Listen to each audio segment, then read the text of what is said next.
বাজান মালটা কেমন, দেশি না বিদেশি? বিয়ে করলেই তো সব শেষ। বিভিন্ন বাচ্চাদের ডায়লগ আছে না, সিনেমায় দেখতাম, ওই সিনেমার বাচ্চাদের ডায়লগটা আমি আবার আয়নার সামনে নিজে নিজে বলতাম। আমি জানতাম না আসলে আমি কি, আমাদের ফ্যামিলির কেউই জানতো না যে আমি চলচ্চিত্রে কাজ করব কিংবা মিডিয়াতে কাজ করব। কিন্তু হয় না, মানে বোঝা যায়, বাচ্চাদেরকে দেখলেই বোঝা যায় যে ও আসলে কি হতে চায় বড় হয়ে কিংবা ওর মধ্যে কি কাজ করছে, এটা বোঝা যায়। যেমন আমি ছোটবেলায় যখন আমার 6 মাস বয়স ছিল, তখন, এটা আমি কোথাও বলিনি, আমি এই ফার্স্ট টাইম বলছি, যখন আমার 6 মাস বয়স ছিল তখন তো বলতো অ্যাডভার্টাইজ, এখন তো আমরা টিভিসি বলি, অ্যাড বলি, তখন অ্যাডভার্টাইজ। তো অ্যাডভার্টাইজ দেখাতো মানে ওই টিভিসি দেখে আসলে আমি এমন, মানে 6 মাস বয়সের একটা বাচ্চা, ওই যতবারই ওই টিভিসিটা আসতো টিভিতে, ততবারই আমি লাফিয়ে লাফিয়ে উঠতাম এবং নাচতাম। 6 মাস বছরের, মানে 6 মাস বয়সের একটা মেয়ে, একটা বাচ্চা, তো লাফিয়ে উঠতাম। এবং আমি, এটা আমার এখনো মনে আছে, আমি এটা আমার মার কাছ থেকেও শুনিনি, আমার বাবার কাছ থেকেও শুনিনি, কারণ আমারটা নিজেই আমি রিকল করতে পারি। আমি করতাম কি, আয়নার সামনে গিয়ে বিভিন্ন বাচ্চাদের ডায়লগ আছে না, সিনেমায় দেখতাম, ওই সিনেমার বাচ্চাদের ডায়লগটা আমি আবার আয়নার সামনে নিজে নিজে বলতাম। তখন আমার মা বাবা বলতো যে ওকে কিছু একটা হবে, ওকে কিছু একটা হবে। তখন আসলে কেউই জানতো না যে আমি চলচ্চিত্রে কাজ করতে পারবো কিনা, কিংবা এটা মাথায় থাকার কথা না। তো আস্তে আস্তে ওই সময়টা আসলে শৈশবটা এরকম ভাবে কেটেছে।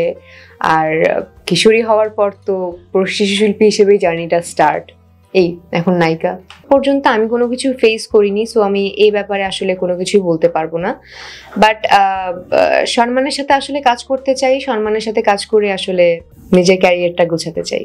আপনাদের দোয়া কিংবা আশীর্বাদ যেটাই বলি, সৃষ্টিকর্তার ওইটা যদি থাকে তাহলে অবশ্যই একটা কাজ দিয়ে সেটাও পেয়ে যাব, জাতীয় চলচ্চিত্র পুরস্কার। বাট যেহেতু নায়িকা হিসেবে ক্যারিয়ার এখনো শুরু, শিশুশিল্পী থেকে শুরু করে যদি আমি শুরু করি তাহলে ক্যারিয়ারের বয়সটা অনেক। বাট নায়িকা হিসেবে এখন আমার খুবই অল্প জার্নি, 5-6 বছর হবে। সো এটা কোনো জার্নিই বলবো না, মানে আরো অনেকটা পথ পাড়ি দিতে হবে, অনেকটা পথ বাকি। আর আমিও এখনো কম এজ, দেখা যাক কি হয়। আর যদি স্বপ্নের ক্যারেক্টারের কথা বলি, আমার খুব ইচ্ছে করে লাইক ভাগ্যে টাইপের একটা সিনেমা করার, শাবানা ম্যাম যেটা করেছে। তারপরে সুচিত্রা সেন ম্যামের অনেক সিনেমা আছে। তারপরে বলিউডের কথা যদি বলি, বরফি, প্রিয়াঙ্কা চোপড়ার যে ক্যারেক্টার। তারপর আরেকটা সিনেমা আছে শ্রীদেবী ম্যামের সদমা, এরকম টাইপের ক্যারেক্টারটা করার খুব ইচ্ছা এবং আশা করছি খুব শীঘ্রই আমি পেয়ে যাব। বিয়ে করলেই তো সব শেষ।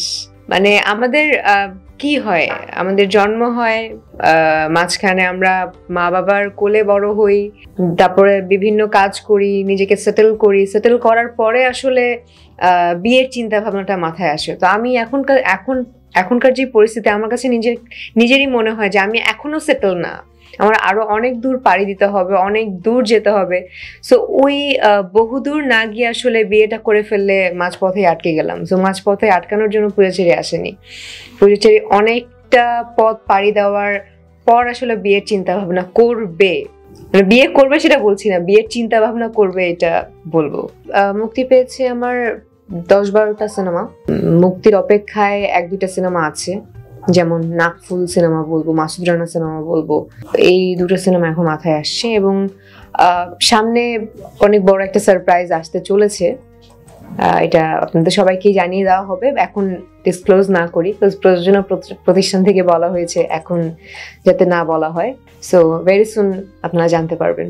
ব্ল্যাক মানি হচ্ছে প্রথমত আমার যে ফার্স্ট সিনেমা পোড়ামন 2, যেটা দিয়ে আসলে নায়িকা হিসেবে আমি লঞ্চ হই, যে পুজোচেরি নায়িকা হিসেবে লঞ্চ হচ্ছে পোড়ামন 2 সিনেমার পরি ক্যারেক্টার দিয়ে। সো ওই সিনেমার ফার্স্ট ডিরেক্টর রাহান রাফি, যে কিনা মানে আমাদের সাথে আমরা একসাথে জার্নি স্টার্ট করেছি। সো সে আমাকে বলেছে যে এই ক্যারেক্টারটা তোমার জন্য আমি ভেবেছি।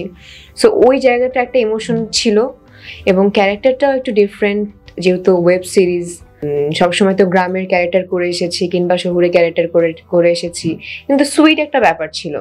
বাট ব্ল্যাক মানিতে শায়লা যে ক্যারেক্টার, ও সুইটও আছে, আবার ও যে কি হতে চায়, কি করতে চায় ও নিজেও জানে না। সো এরকম টাইপের একটু নিজেকে চেঞ্জ ব্যাপারটা আনার জন্য আসলে এই ক্যারেক্টারটা করা। আর ফিউচারে আমি আসলে এরকম টাইপের ক্যারেক্টার করবো কিনা জানি না, বাট ভালো ক্যারেক্টার পেলে, ভালো গল্প, স্টোরি সবকিছু মিলে যদি ব্যাটে বলে ঠিকঠাক মিলে অবশ্যই করবো, কেন করবো না। এটা তো আমার ডায়লগ না আসলে, এটা আমার খুব পছন্দের একজন অ্যাক্টর সুমন আনোয়ার ভাইয়া, উনি খুব সুন্দর করে ডায়লগটা ডেলিভারি দিয়েছে যে বাজান মালটা কেমন, দেশি না বিদেশি। সেরা নায়ক আমি স্পেসিফিকলি কি বলবো, but definitely number 1 superstar Shakib ভাই তো আছে।